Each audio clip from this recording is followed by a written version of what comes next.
just like there was no stopping our keynote speaker from bulldozing the New York real estate scene. Dottie Herman began her career in New York real estate in 1978, working as a broker for Merrill Lynch, which was later sold to Prudential, where she stayed on as a leading broker for them. Convinced of her ability to run the company against all odds and naysayers, this woman borrowed $7 million from Prudential to purchase Prudential Long Island Realty, and then went on years later to partner with Howard Lorber to purchase Douglas Elliman, the most successful brokerage in Manhattan, in 2003. She's the reason I came to Douglas Elliman. I was working at the agency, which is the boutique luxury brokerage in LA, by far one of the best. And I had an opportunity to meet with several people at Elliman while I was being recruited, all incredibly impressive. They flew me to New York, they rolled out the red carpet, and I met Howard Lorber, the chairman, and Susan DeFranza, head of over $70 billion in global new development, who previously ran the famed Related. I was overwhelmed with the amount of talent at the firm and that there were women at the helm. So why hadn't I taken the bait yet? I don't know. Maybe I wasn't emotionally committed until all of a sudden she showed up at my front door. Yeah, she came to my house. She flew in to meet me personally, instead of doing it in some conference room or restaurant or temporary office space. She came to my home. I didn't know how that was really going to affect me until Dottie Herman was standing on my doorstep at 6 p.m. on a Wednesday. I invited her in and I said, "It's 6 and it's hump day. You want to have a cocktail?" She laughed and said, "It sounds good to me." And with that, I had a new friend. And we sat in my bar, and over 2 vodka sodas between girls, I saw a woman own the room, and maybe for the first time in my life. I realized in that hour much more than just moving brokerages. I recognized my destiny was bigger than just real estate. She saw something in me that unleashed the beast in me that I hadn't seen before, and she tapped into that in that moment and owned the room and just blew me away. I'm not sure you fully know that, Dottie, but it's true. You came ready to own the room, and you did. Dottie has that gift. She is a role model to thousands of women and inspiration to female agents and entrepreneurs across the country. And with that, it is my honor to introduce to you my mentor, my dear friend, and the richest self-made woman in real estate, Dottie Herman.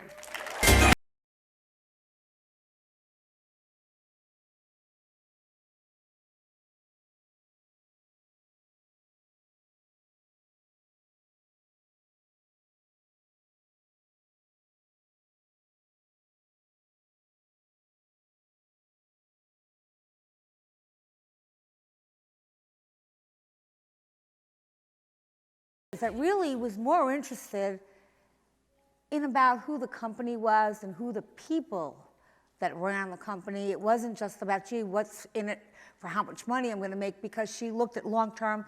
And I did see something totally special in Tracy the minute I met her. I knew she was destined for greatness. And she was real, she's smart, she's got it all going on. And just congratulations on all you've done, all you've achieved.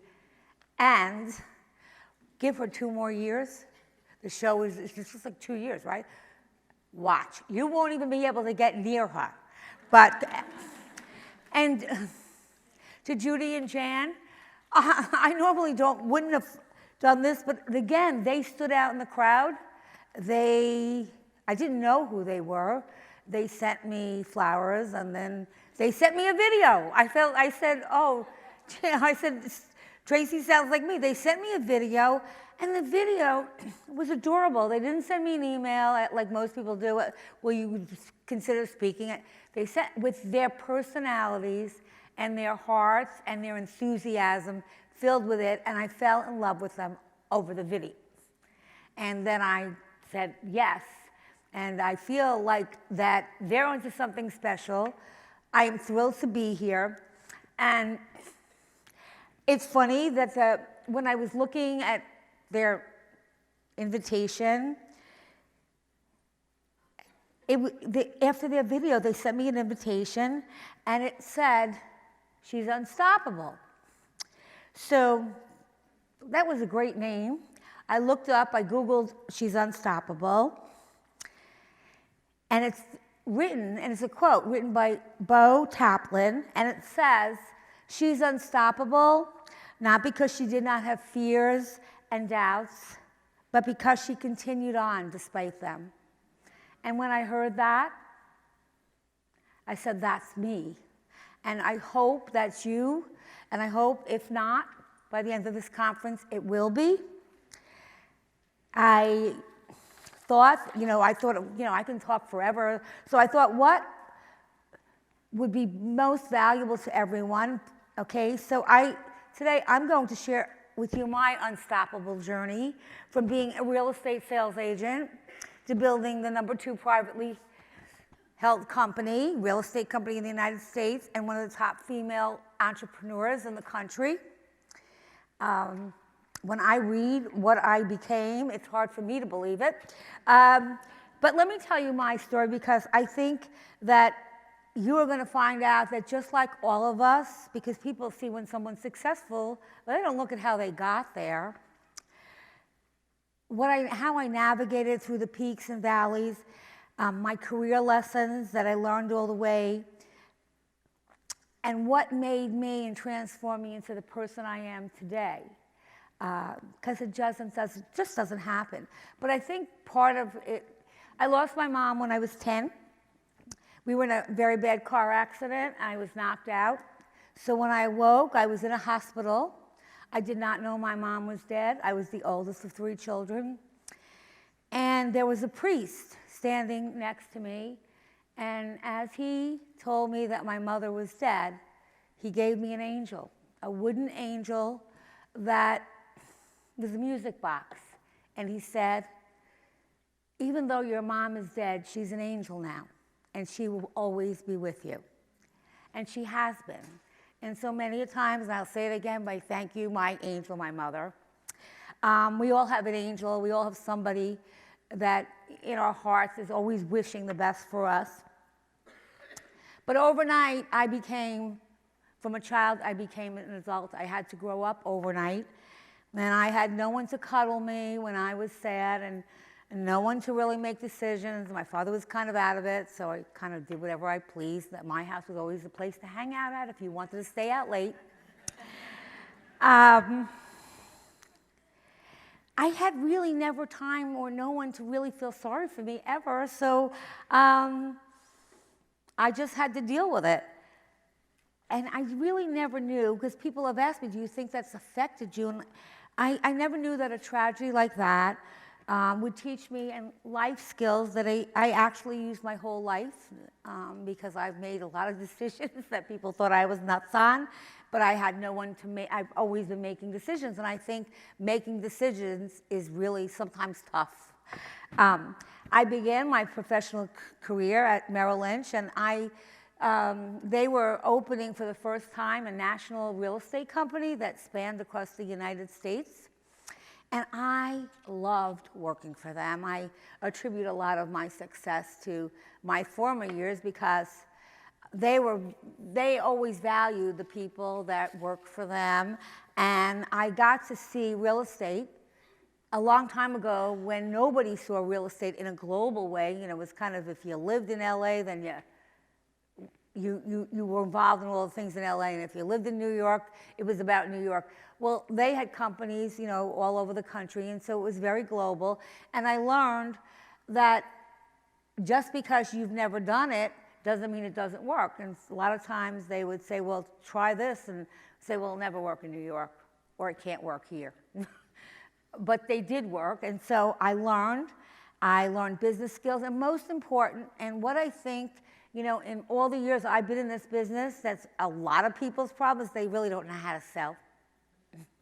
And I don't understand it, because I go to so many real estate things, and no one ever has anything in sales and basic selling. And when I was at Merrill, I had intense training in sales. And everything you do in your life, personal or business, is really a sale when you think about it. And it's how you sell a vision. And I think everyone needs to really make sure you brush up on that. I think that's a key skill to have. But working for them, I was great. I was learning and growing. I was on cloud nine. I loved my job, and I loved learning and growing. And so you can understand that I was devastated when I found out, and there's some of you in this room that were actually with me that long. I don't know, I saw them last night. But they were selling to Prudential. And when I found out that they were sold the company, it was a public company, I was devastated. And I was even more devastated when Prudential said, we don't want to have a national real estate company. We don't think this business is national. We think it's very local, and we're going to franchise it.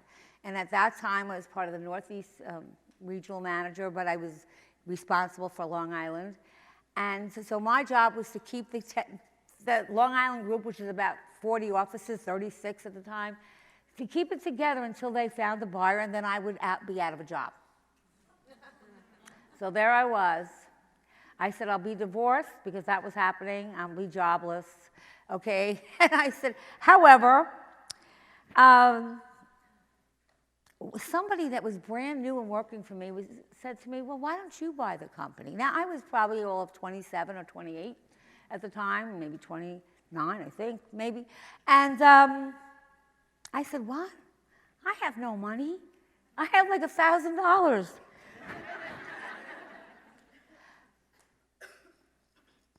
So, but you know what? In my mind, I thought about it. I didn't answer the person, but then I thought about it and I said, that's an opportunity. Not that I was planning to buy a company with $1,000 and being 28 years old, but an opportunity arose out of nowhere. And I said, you know what? Maybe I will. Maybe I will just buy it. And everything inside me said, go for it. What the heck? Even though I said, well, how can I do it? I really didn't know. But sometimes in your gut, even when you haven't worked out all the details or you don't know all the answers, sometimes you know something in your gut. And something just said to go for it. And I think one of the biggest attributes that people will tell you about me, I am not afraid to fail. Now, that's what keeps so many people down, because they're afraid if they do something and then it doesn't work, everyone will say, oh, look at you, it didn't work, she didn't make it, she didn't do this. And if you know anything about success in any field or in any part of life, whether you're a mother, whether you're a doctor, a lawyer, the people that have the greatest amount of failures are the most successful people, because they try. They really keep on trying, and when they fail, they feel bad for themselves for a day or two, then they come back in the game. And I can't emphasize enough, don't be afraid of what people are going to say or think, okay? Because that's what holds a lot of us back. The worst that can happen.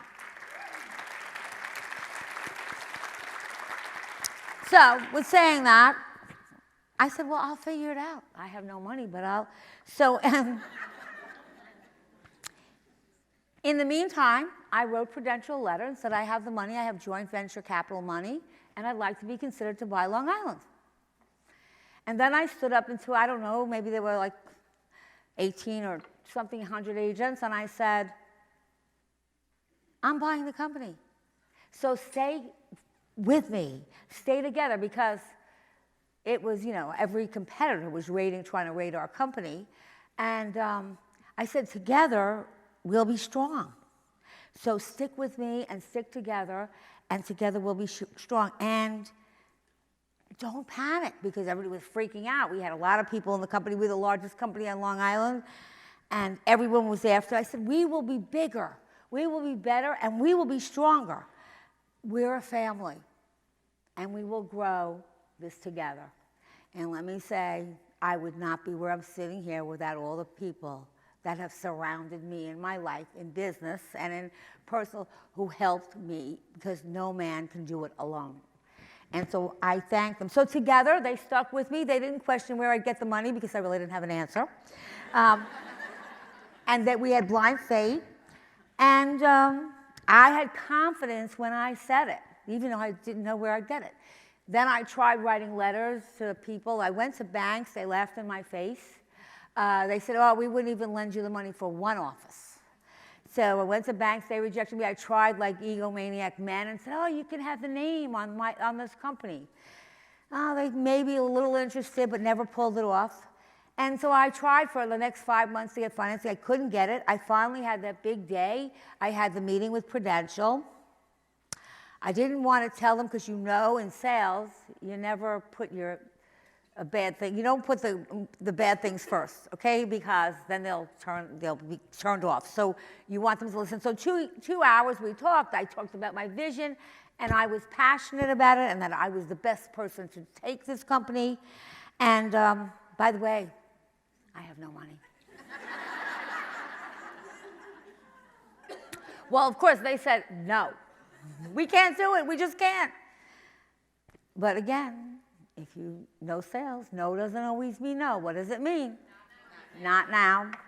So I was relentless, and I kept on calling them, and eventually, guess what they said? Yes. And I think it was a little more than, I was 9 or 12 or million in working capital, and there I was, okay? I not only had become a leader because I kept that company together. Nobody left. We all stuck together.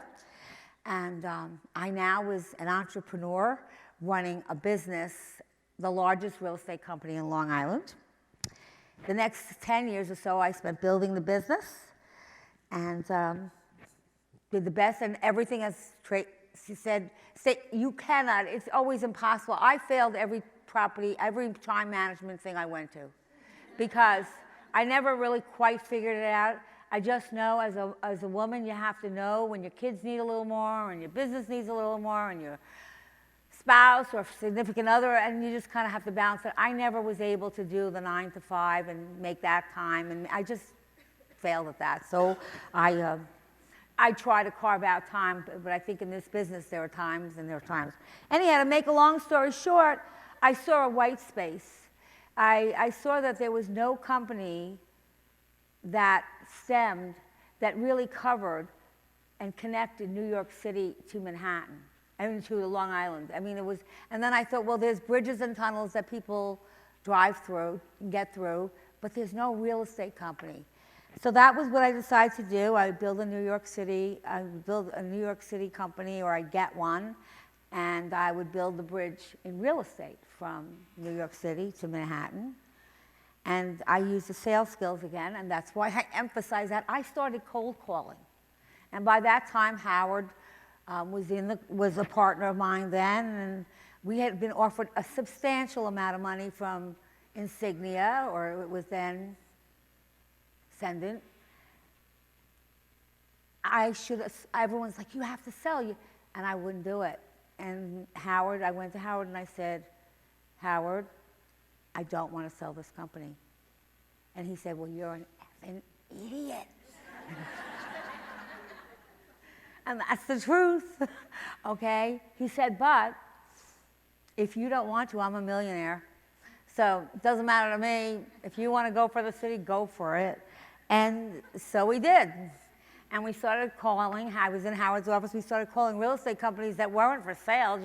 I was using my sales agent skills before they had the internet. I had to call on the phone. And P.S., I got Andrew Farkas, who ran Douglas Elliman, and it was a company called Insignia. It was a public company. And he said, okay, $72 million, I'll sell it to you. Just like that. In which, guess what I did?